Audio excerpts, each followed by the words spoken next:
The incessant beeping of the heart monitor was a raw nerve, fraying Maya's resolve.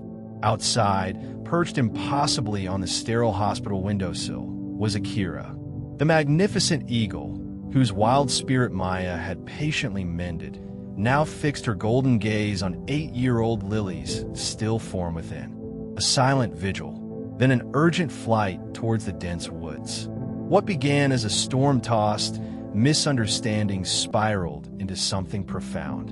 We're about to witness a bond so extraordinary, it will challenge everything you believe about instinct and connection. To understand this impossible vigil, the unspoken language between an eagle and a child, we must rewind to the genesis of Maya's extraordinary connection with Akira. Months earlier, the air itself had felt bruised, heavy with an approaching squall. Maya, a woman whose hands knew the delicate language of broken wings and fearful hearts, stood on the edge of the preserve, a heavy transport crate at her feet. Inside, Akira, a juvenile bald eagle, preened with a newfound confidence. She had been found tangled in discarded fishing line, a ragged mess of feathers and panic. Weeks of meticulous care at Maya's center had restored her strength, her sight, her dignity. Today was release day. The sky, however, had other plans. A vicious storm, unpredicted in its ferocity, ripped through the valley just as Maya unlatched the crate. "Go on, girl," she whispered, her voice a warm rasp against the rising wind. Akira launched herself, a flash of brown and white against the churning gray. For a glorious moment, she soared, a symbol of Maya's life's work. Then, the world dissolved into a maelstrom of rain and wind. Trees thrashed, visibility plummeted. Maya, fighting to stay upright, screamed Akira's name into the gale, but the eagle was gone, swallowed by the storm's furious maw. Days blurred into a relentless, guilt-ridden search. Maya's voice grew hoarse from calling, her boots caked with mud from trudging through soaked undergrowth. Each unanswered radio call, each silent horizon, chipped away at her hope. The vivid memory of Akira's powerful wing beats became a haunting echo. Had she survived? Had Maya made the right call, releasing her into such chaos? The questions gnawed. Then, almost 3 weeks later, as Maya sat staring at a rain-streaked window, an unfamiliar number flashed on her phone. A farmer, his voice slow and deliberate, reported a large bird, a proper eagle, he'd said, perched on a specific, curious place. The windowsill of the old rural primary school, observing the children within. The sheer incongruity of it took Maya's breath away. What wild eagle, newly returned to freedom, chose a schoolhouse over the vast, open sky? The farmer's bewildered tone was undeniable. The drive was a blur of gravel roads and mounting questions. Maya's truck crunched over loose stone as she pulled up to the quaint, single-story building. And there she was, Akira, unmistakable, regal, her golden eyes fixed, not on the wild freedom beyond, but on the sunlit classroom. It was a scene that defied all logic, all instinct. Why here? What was it about this small school, these unfamiliar children, that held Akira captive? The school grounds hummed with a different energy than Maya expected. Not the wild majesty of a bird of prey, but the light, inquisitive chatter of children. Akira, perched impossibly high on the old brick windowsill, looked like a living sculpture, her head cocked, golden eyes tracking movement inside the sunlit classroom. As Maya approached, a small group of children, no older than 8 or 9, emerged, clutching crude crayon drawings of majestic eagles. "Look, Miss Maya," a girl with bright red pigtails exclaimed, holding up her artwork. "It's Akira. We're learning about conservation, and she's our special visitor." It was then Maya understood.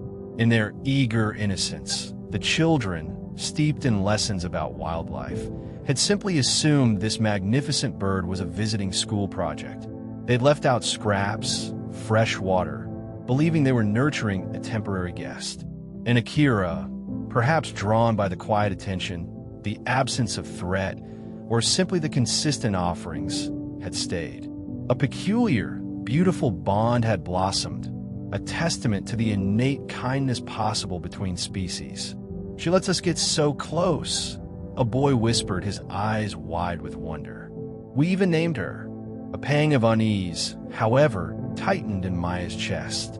This beautiful connection, forged in misunderstanding, was unsustainable. Akira was a wild creature. But before Maya could formulate a plan, a sharp, piercing scream tore through the quiet afternoon. A cluster of children had gathered at the edge of the adjacent woods, pointing frantically. "Lily!" someone shrieked. Akira, startled by the sudden commotion, had taken flight just moments before. Lily, the red-haired girl, had, in her innocent desire to fly with Akira, stumbled over a gnarled root, falling hard onto a patch of sharp, unforgiving rocks. The scene descended into chaos. A teacher rushed to the child's side, her face drained.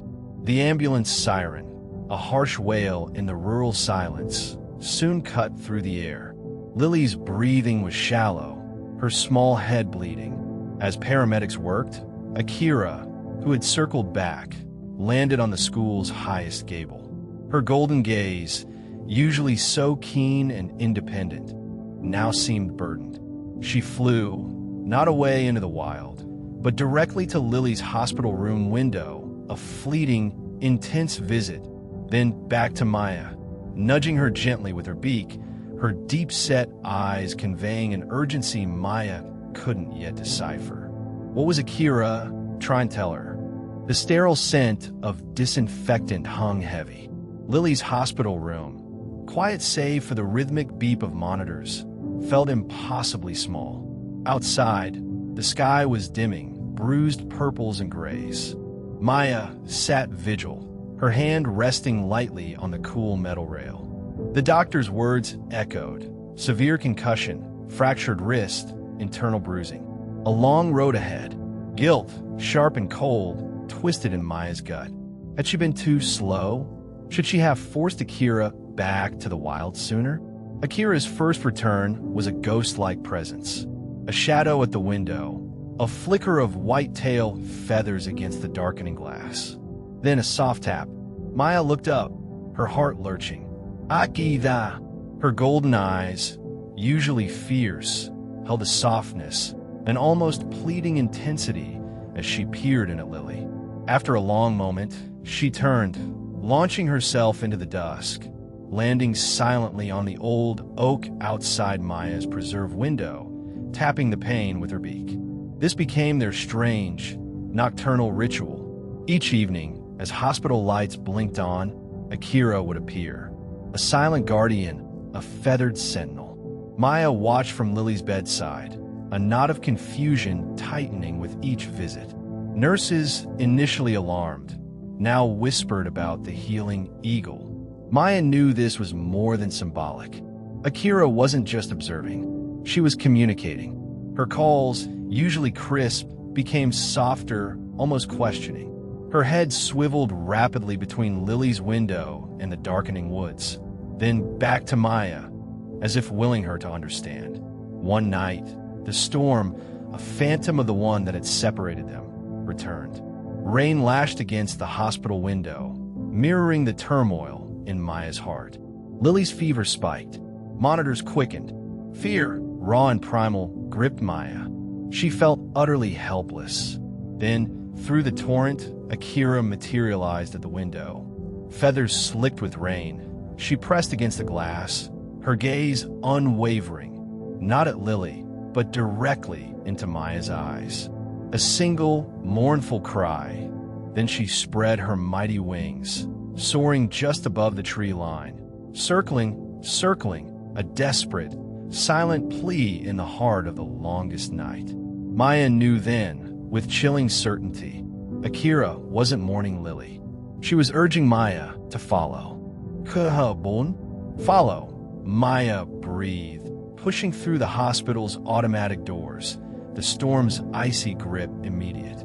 Akira was a phantom ahead, a flash of white against the churning night, veering towards the woods. Akira! Maya's voice was a ragged cry against the wind. This was a wild chase into a tempest, yet Akira's earlier plea, a desperate command, was undeniable.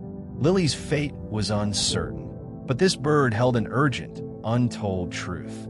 Mud dragged at Maya's boots. Rain lashed, blurring vision. Her flashlight beams struggled through darkness, catching fleeting glimpses of Akira on low branches, her golden eyes reflecting the light before she urged Maya deeper. Lungs burned, side ached, but a primal instinct pulled her on. Then Akira landed, not high, but on a gnarled oak above a low, sheltered hollow she had circled. Her low, guttural call, unlike her usual cry, finally made sense. Maya pushed through a curtain of moss, and her light revealed it, a rough nest, barely shielded. Within, 3 small, shivering bundles of down and pin feathers. Eaglets, tiny, vulnerable, wide eyes blinking. No adult eagle in sight. Stranded, alone. Breathtaking clarity washed over Maya. Akira hadn't been a symbolic messenger for Lily. She had led Maya directly to this. The frantic flights to Lily's window, the urgent taps, they weren't just about the injured child. Akira, barely an adult herself, had witnessed this vulnerability of her own kind and sought the only human help she knew. Her beautiful bond with the school children wasn't just curiosity. It was a wild creature's empathy, a profound trust. The quiet rescue that followed was meticulous.